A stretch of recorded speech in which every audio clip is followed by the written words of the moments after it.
Welcome back to Wake Up Charlotte Weekend. This weekend marks the peak of hurricane season, and the Charlotte area has seen 37 tropical storms or hurricanes since we began keeping records. For us, inland flooding is often the biggest impact from a tropical system. So joining us now to talk about it is John Wendell with Charlotte Mecklenburg Stormwater Services.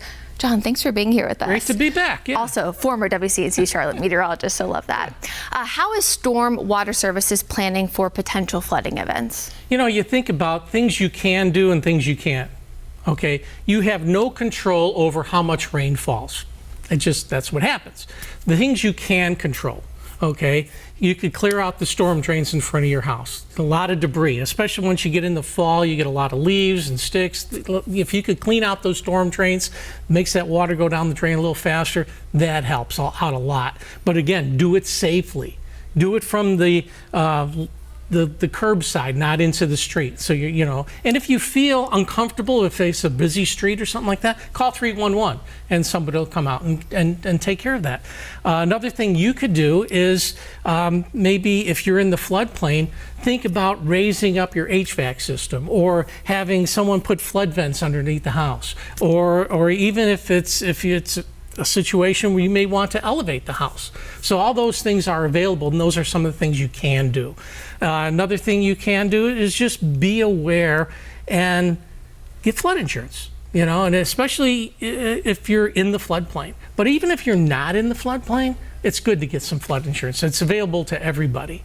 We had a couple of thunderstorms back in, I believe it was June or July, and there were 100-year events, and there was flooding, and it was not in the floodplain.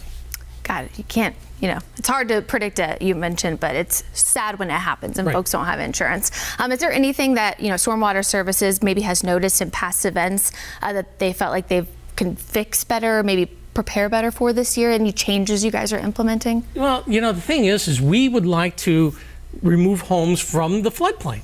You know, if that's places that are going to flood first, you know, let's not have people in the way.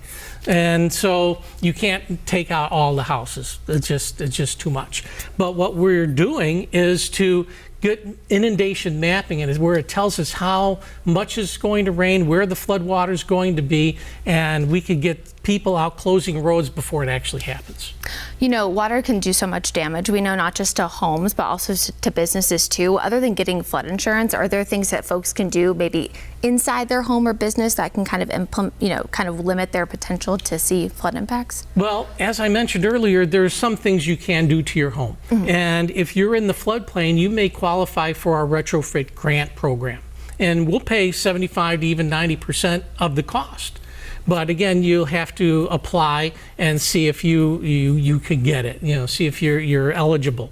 And that could be as simple as raising up your HVAC system. That'll reduce your flood costs, flood insurance cost.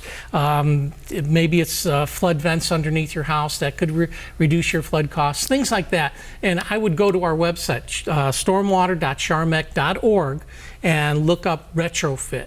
And you could apply and see if you're eligible for some of the things. Gotta love that you guys at least have options for folks. And we know, of course, 311 is a good option to call if you notice a storm drain is impacted. You can also adopt drains and streams through Mecklenburg County. And there is more information for that over on our website, WCNC.com. Thank you so much for being with us this morning. We'll be right back.